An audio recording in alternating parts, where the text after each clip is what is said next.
I need you to listen carefully, because what you're about to hear isn't just a disappearance.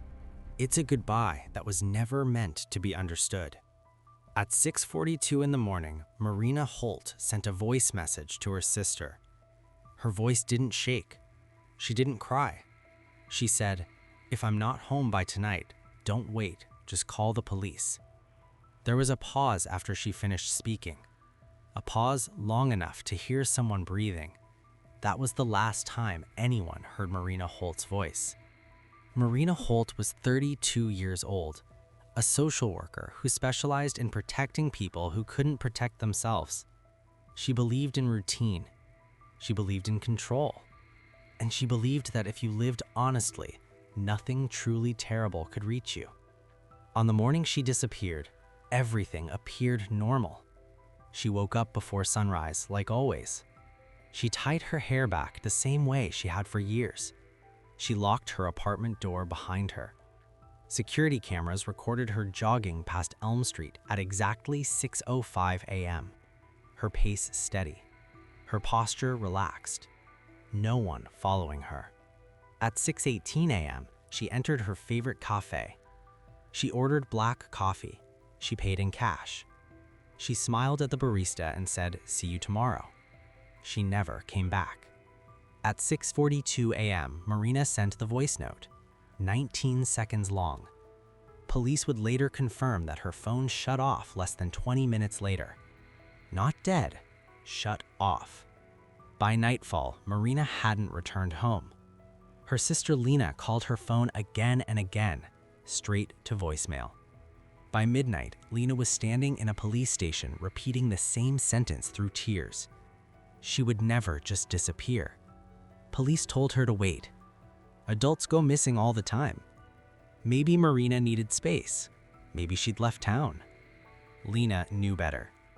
Marina had plans, dinner plans, work plans, life plans. And Marina never broke routine. 2 days later, Marina's car was found, parked neatly in a grocery store lot 30 miles from her apartment. The doors were locked, the windows rolled up. There were no signs of damage. Inside the car, police found her purse, her wallet, her keys, everything except her phone. The engine was cold. No cameras showed her arriving. No cameras showed her leaving. It was as if the car had appeared there on its own. Detectives searched the surrounding area. No footprints, no blood, no witnesses. Nothing that suggested a struggle. Nothing that suggested Marina had ever stepped out of the vehicle. One officer said something quietly while standing beside the car. "This feels staged." That comment never made it into the official report. At Marina's apartment, everything looked wrong. Not messy, too clean. Her bed was made tight, her dishes were washed and put away, her trash can was empty. Police initially took this as a sign she'd left voluntarily, until Lena pointed out something that made the room go silent. Marina's running shoes were gone. Not missing randomly, gone intentionally. Marina never owned more than one pair of running shoes, and she never ran without them. 3 weeks after Marina disappeared, Lena received a text message. It came from Marina's phone number. The message said, "I did not leave." Police traced the signal. It came from a cell tower near a remote forest area that had already been searched twice. Dogs had found nothing. Ground teams had found nothing. Yet somehow, Marina's phone had been turned on just long enough to send that message. Then it went dark again. That was the moment investigators stopped calling this a missing person case and started calling it something else. Police began where they always do.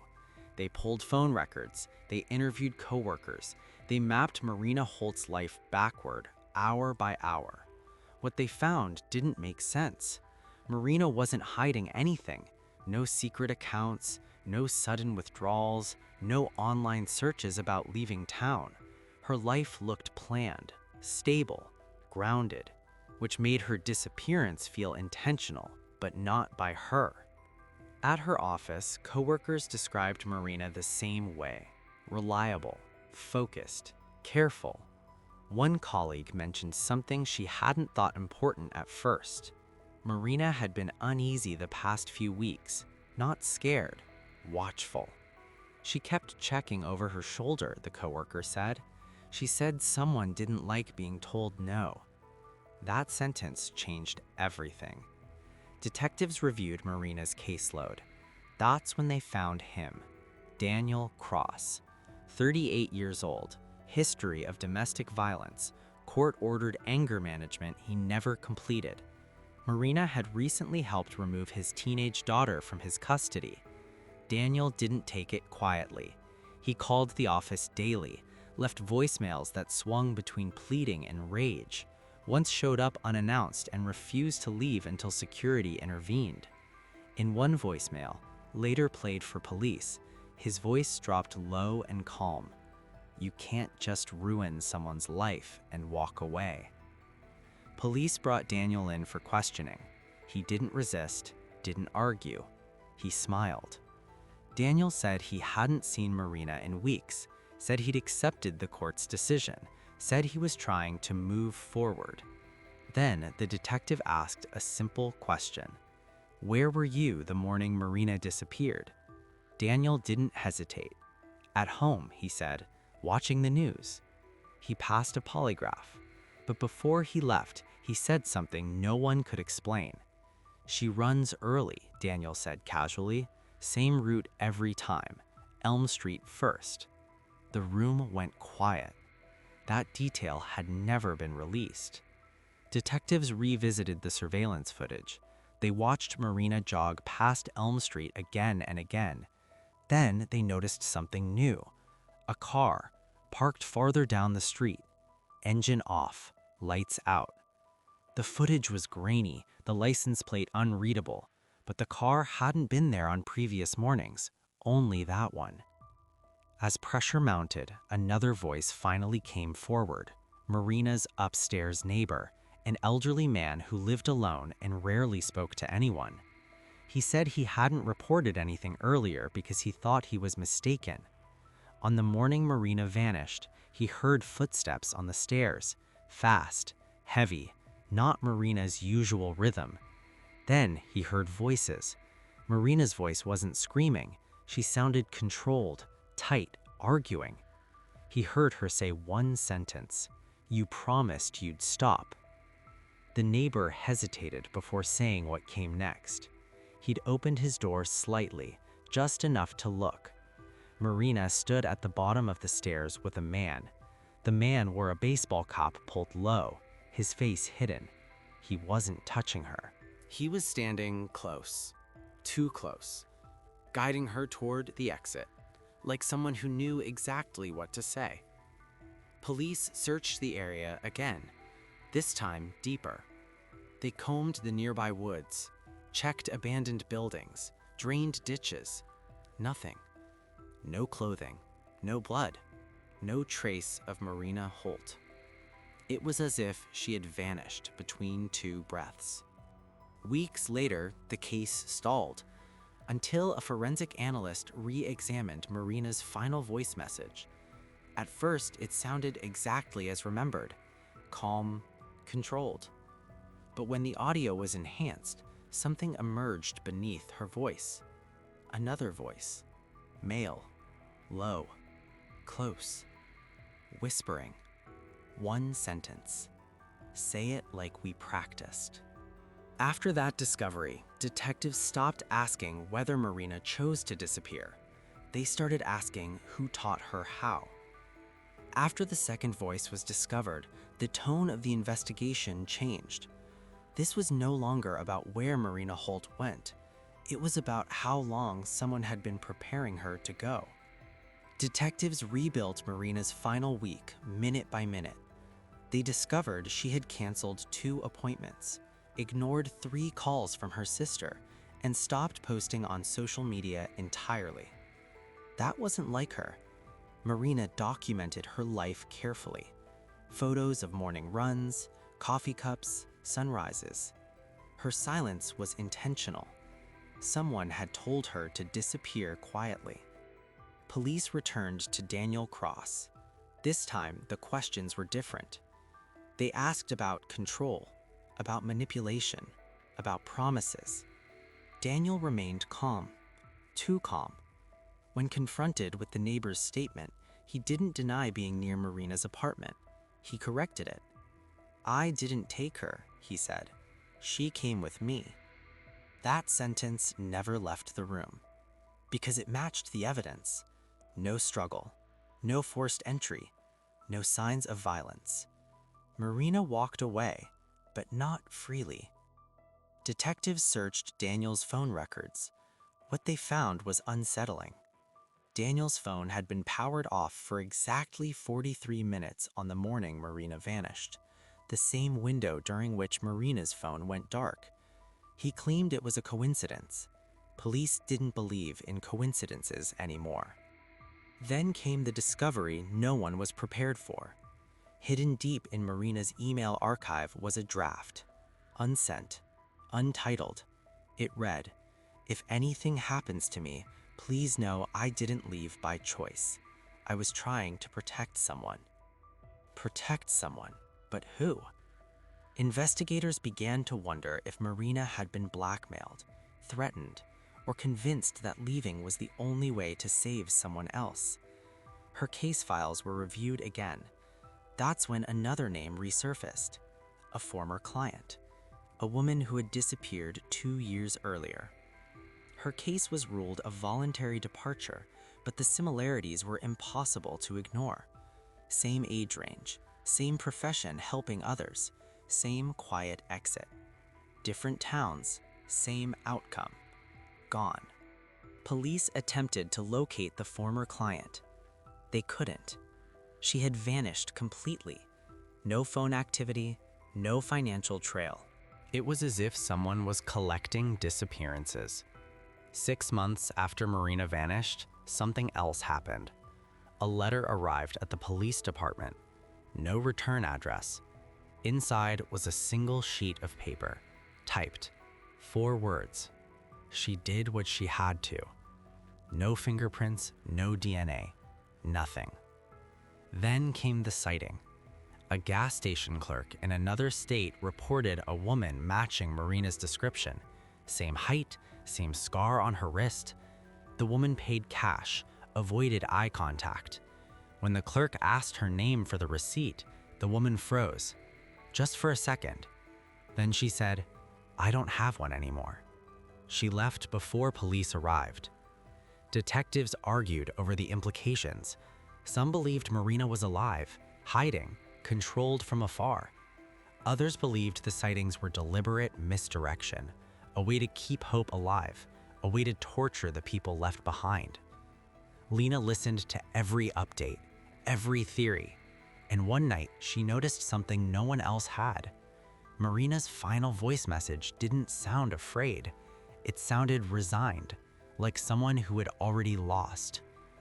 Lena asked a question no one wanted to answer. What if she knew disappearing was worse than dying, and she still chose it? That question still sits in the case file, unanswered. Nearly a year after Marina Holt vanished, the case was cold. No active leads, no search teams, no daily briefings, just a file that kept growing heavier. Then someone found something that should not have been there. A junior records clerk was digitizing old reports when she noticed an anomaly. 2 missing person files, same name, same date of birth, same address, Marina Holt. One was filed the day everyone knew about. The other was dated 3 days earlier. At first, detectives assumed it was a clerical error, but it wasn't. The earlier report listed Marina as missing before she officially disappeared. The handwriting didn't match any officer on staff. The report wasn't signed, and no follow-up actions were recorded. It was as if someone had created a disappearance in advance.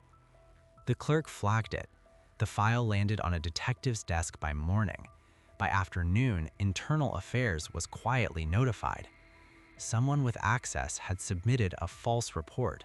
Or worse, Someone had known Marina was going to vanish. Investigators compared the two reports line by line. The earlier report contained details the later one didn't. A note in the margin read, "Subject may leave willingly. Monitor, do not intervene." No one could explain who wrote that. No one could explain why. That discovery reopened everything. Detectives re-interviewed Marina's coworkers. One of them broke down. She admitted Marina had come to her days before disappearing. Marina had asked a strange question. "If you knew someone was being watched," Marina said, "how would you make them disappear without anyone noticing?" The coworker laughed it off at the time. Now she couldn't stop shaking. Police returned to Daniel Cross again. This time, they brought the early report. Daniel looked at it carefully, too carefully. Then he smiled. "That's not mine," he said. He paused. But whoever filed it was trying to help her. That answer made no sense. Lena saw the news alert and collapsed onto her couch. Her heart raced. Could it be her sister, alive? Or was it another cruel trick? Detectives were divided. Some believed Marina had escaped, living in hiding under duress, carefully controlled. Others feared it was a decoy, a way to keep hope alive while the truth remained dark and hidden. What made matters worse was the timing. This sighting occurred exactly on the anniversary of her disappearance. It was as if someone was sending a message, a reminder, a warning. The investigation went cold again, but Lena refused to let go. She began to track bus stations, check towns along Marina's likely routes, interview anyone who might have seen her.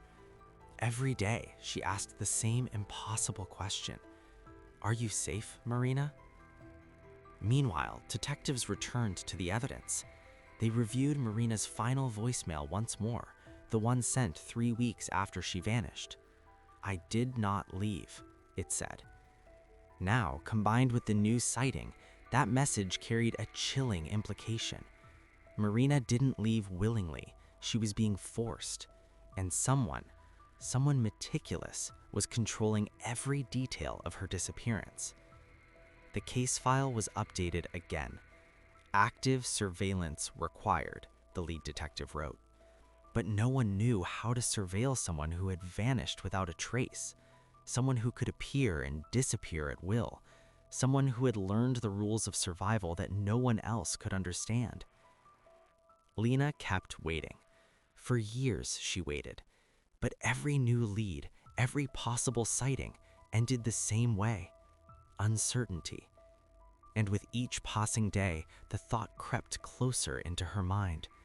What if Marina wanted to be found, but couldn't? By now, Marina Holt's disappearance had become more than a case. It was a puzzle wrapped in whispers. Detectives, Lena, and even journalists struggled to connect the dots. Then, the Phase 2 detail resurfaced. Phase 2, a calendar entry Marina had made on her laptop days before vanishing. It had been overlooked initially. Now, investigators wondered, if there was a Phase 2, what had Phase 1 been? Digging into Marina's emails, police found fragmented conversations with an unknown recipient. She never sent them, she never received replies, but metadata revealed something chilling. She was communicating with someone who had access to her location at all times, someone who knew exactly when and where she ran, ate, and slept. Detectives began plotting Marina's movements in relation to this Phase 1. Her morning runs, her cafe visits, even her final voicemail. Each movement was precise, each action seemed rehearsed, each pause measured. It wasn't escape, it was preparation. Meanwhile, Lena grew desperate. She hired a private investigator to track Marina's movements. The PI uncovered a strange pattern. For weeks before she disappeared, Marina was spotted near abandoned buildings and empty parking lots, but she wasn't alone. A man, always just out of clear view, followed her discreetly. Police considered the possibility that Marina had planned to vanish. but evidence suggested otherwise. She hadn't left willingly. She hadn't gone voluntarily. Everything indicated she had been manipulated. Someone had trained her, controlled her, guided her. Phase 1, Phase 2, and perhaps Phase 3. Then came the haunting detail. A forensic team enhanced the voice from Marina's final voicemail. Beneath her calm voice, the whisper returned. The same male voice. Say it like we practiced. Investigators realized something terrifying. Marina had been rehearsing her disappearance. Not rehearsing an escape, rehearsing instructions. Weeks later, Lena received a new package. Inside, a small notebook. On the first page, Marina's handwriting. Phase 1 complete. Phase 2 begins. I am ready. But that was all. No explanation, no context, just the words. The notebook implied Marina was planning, or at least following someone else's plan. Someone meticulous, someone patient, someone who had vanished from her life without a trace. Detectives returned to Daniel Cross's case. They reviewed every interaction, every timeline, every detail of his polygraph, every alibi, and they couldn't ignore the possibility. He might not have taken Marina, but he could have been part of the Phase 1 setup, someone who planted the conditions for her disappearance. And Lena? She began to see Marina not as a victim, but as a person trapped in a carefully choreographed game, where every move was planned, every message controlled, every sighting deliberate. And every passing day only deepened the question. If Marina survived, who or what was controlling her life now? 2.5 years had passed since Marina Holt disappeared. Her sister Lena had stopped expecting normal updates.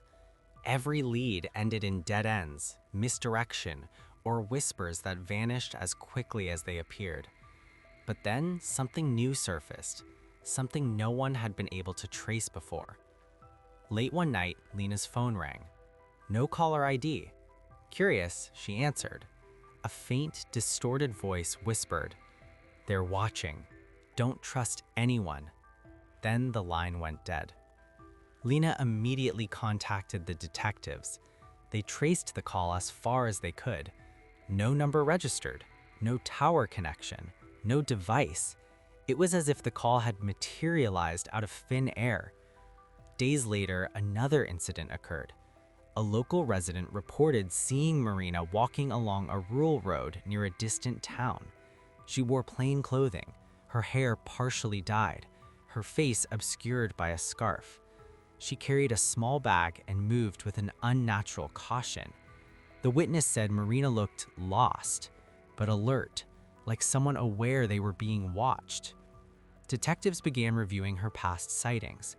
All of them shared the same traits: minimal interaction, no attempt to reveal identity, movement controlled, precise, rehearsed. And then they realized something chilling. Marina's disappearances weren't random, they were being choreographed. Lena grew frantic. She started receiving postcards in the mail. No sender, no stamp, just short phrases written in Marina's handwriting. Phase 2 complete. Don't look for me. I am safe for now. Each one arrived on the anniversary of her disappearance. Investigators considered every possibility. Was Marina alive and sending these messages voluntarily, or was she being forced to communicate? The male whisper in her final voicemail haunted them. Say it like we practiced. They had never identified the voice. No matches in police databases. No known suspects. The more they investigated, the more questions arose. Who orchestrated her disappearance? How could someone make her vanish so completely, yet still leave traces? Why were the messages sent years after she disappeared? One forensic analyst suggested the most terrifying possibility. Marina was alive, but she wasn't free. Someone, somewhere, had total control over her movements. She could appear, she could disappear, she could send messages, but only when allowed. Lena refused to accept that. She drove miles to towns where Marina had been sighted. She spoke to strangers. She followed every clue, however small, every shadow. And every time she was left with the same bone-chilling feeling. Marina wasn't running from her family. She was running from someone far worse. The whispers, the sightings, the anonymous notes, they all pointed to the same truth. Marina Holt's disappearance was not just a crime. It was a system, a plan, a control, and someone, maybe still, was orchestrating it all. It had been 3 years since Marina Holt disappeared. The police file was thick with reports, sightings, and dead ends. But the most haunting evidence came from the one item everyone thought they understood: her phone. The day it was recovered, it should have been just another piece of evidence. Her gray sedan had been found abandoned, the wallet untouched, the car cold. Her phone, however, had vanished. Then, months later, it returned. Not physically, not in the way you might imagine. It was activated remotely. A single text message appeared on Lena's phone. "I did not leave." The sender was Marina's number. The message was traced to a cell tower near a remote forest area that had already been searched twice. Dogs found nothing. Search teams found nothing. Yet somehow Marina's phone had turned on, just long enough to send that message. Then it went dark again. The phenomenon was unprecedented. Digital forensics experts confirmed the phone had been inactive for months, battery dead, SIM removed. Yet somehow it had sent a message. Lena kept the phone close. She checked it every day. Then came the voicemail. A faint, distorted version of Marina's voice whispered, "They're still watching." 7 seconds. Gone. No trace of the call. No record. Nothing.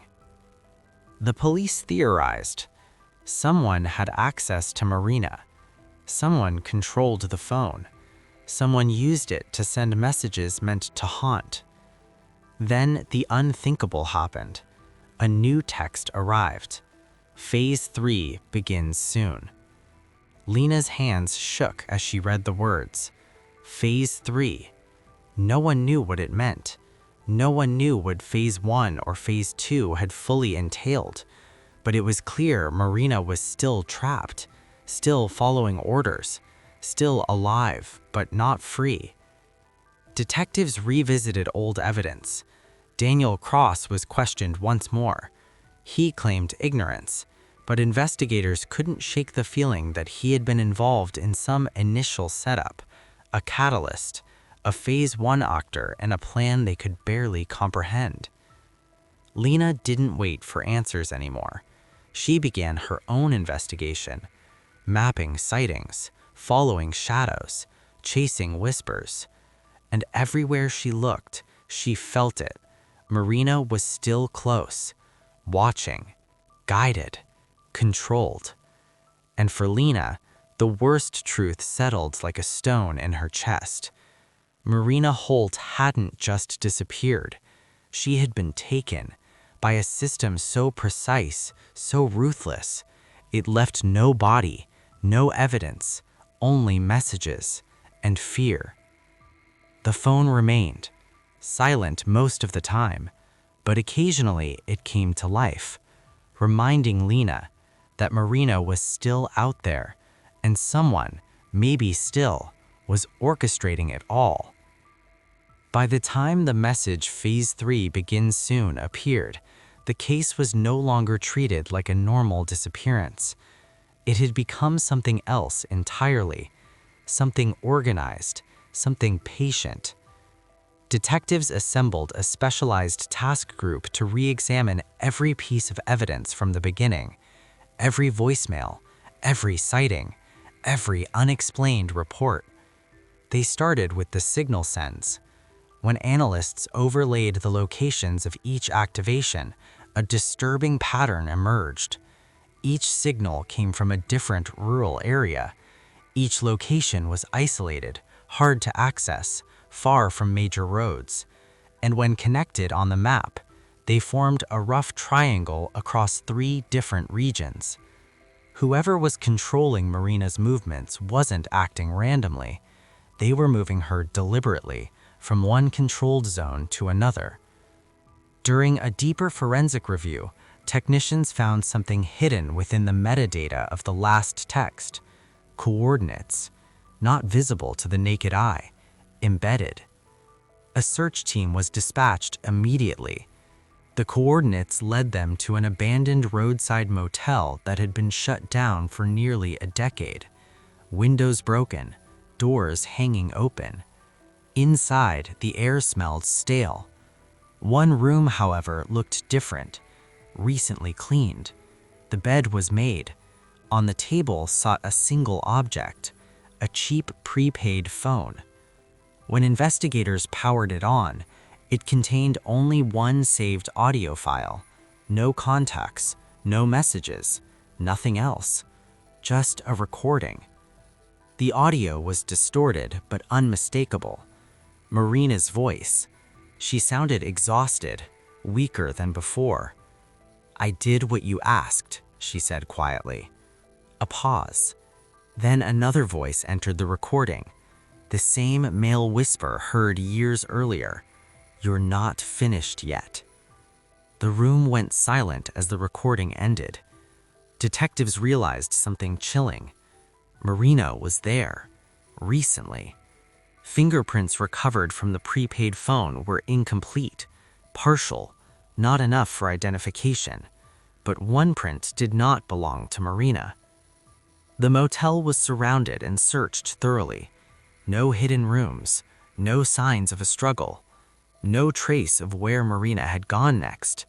It was another temporary use location, a waypoint. Among the debris in the room, investigators discovered one more detail. Under the mattress, a folded piece of paper. On it, in Marina's handwriting, were 3 words: "Still following instructions." That note changed everything. It confirmed what detectives feared most.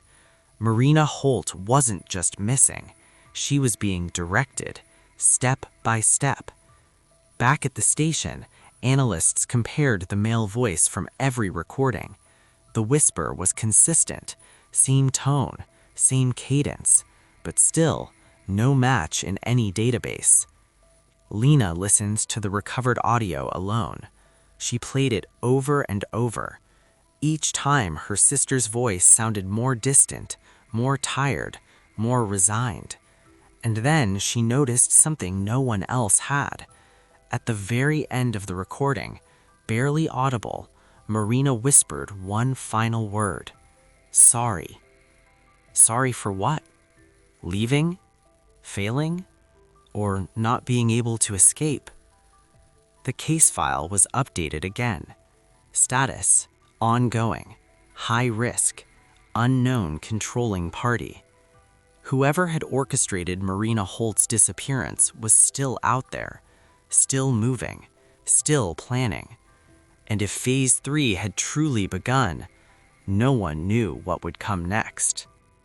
By the time investigators finished processing the abandoned motel, one fact became undeniable. Marina Holt was alive, or at least she had been alive recently, and someone had gone to extraordinary lengths to keep her moving. The discovery of the motel created urgency. For the first time in years, detectives believed they were close. They expanded the search radius, checked every road leading away from the location, reviewed traffic cameras, gas stations, toll records, anything that might show who had been there. One camera, positioned nearly a mile down the highway, revealed something. At 3:12 a.m., a dark SUV passed through the frame. No plates visible, tinted windows. The vehicle slowed briefly, as if waiting, then continued north. Investigators pulled every available frame, enhanced every pixel. Inside the passenger seat, a silhouette, head lowered, long hair partially visible. It wasn't proof, but it was enough. They issued a regional alert. Meanwhile, forensic analysts returned to the prepaid phone's audio file. This time, they isolated background noise. What they found shifted the investigation again. A distant sound repeated every few seconds. Metal. Rhythmic. After hours of comparison, one analyst identified it. A railway crossing signal. The motel wasn't random. It was positioned less than half a mile from an old freight rail line.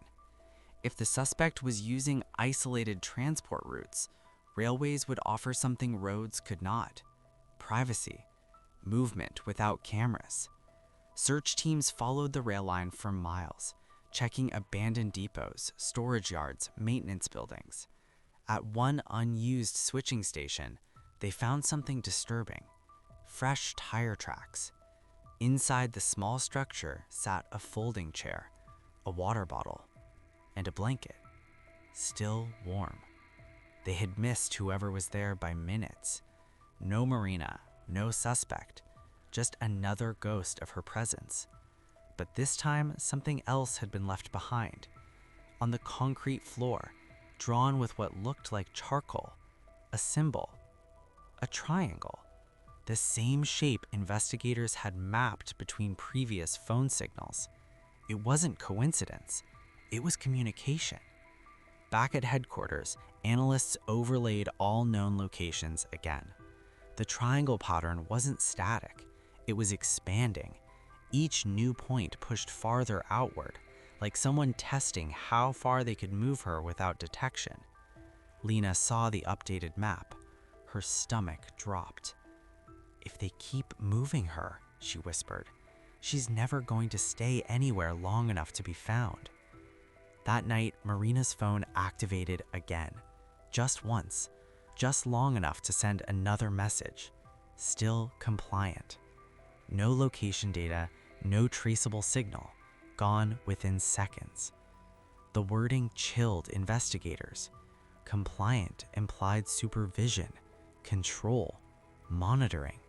Someone was watching her constantly. The task force made a decision. They stopped waiting for sightings. They began predicting movement.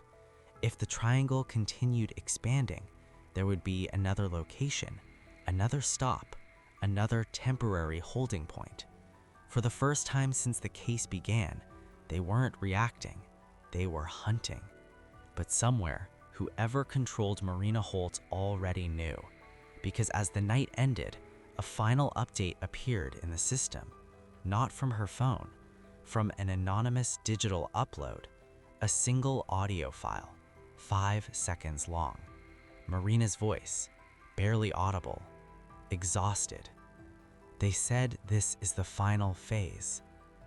The recording cut off. No one in the room spoke. Because if this truly was the final phase, it meant whatever had been planned for years was about to happen. If Marina Holt's story teaches us anything, it's that some disappearances don't end with silence. Sometimes they continue quietly, just beyond our reach. Years have passed, yet her voice still surfaces in fragments.